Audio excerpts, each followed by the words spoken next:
నీ దగ్గరకు వచ్చే ఏ వ్యక్తి మీదైనా నువ్వు వినియోగించాల్సింది ఏది? శుభకరమైన వచనము, ప్రోత్సాహకరమైన వచనము, దీవెనకరమైన వచనము, ఆశీర్వాదకరమైన వచనం. ఎంతమంది సంతోషంగా వచ్చారో తెలుసా? కృంగిపోయిన వాళ్ళు, అన్నా ఉద్యోగం వచ్చిందన్న, నా జాబ్ వచ్చిందన్న, అన్న జాబ్ వచ్చిందన్న. ఆదివారం ఆదివారం ఆ క్యూలో బయట నిలబడే జనాల్లో ఆ మాటలు చెప్పేవాళ్ళు ఎంతమందో.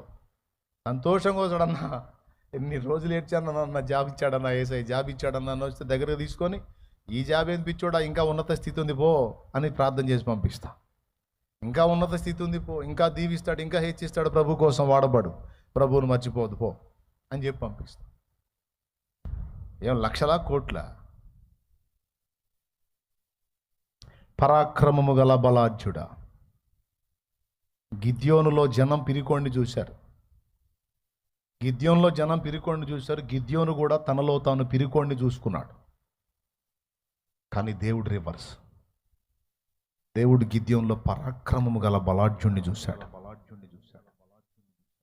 తెలివిగల్లోని చూశాడు, జ్ఞానవంతుణ్ణి చూశాడు, మిథ్యానీయుల్ని జయించే వీరుణ్ణి చూశాడు దేవుడు.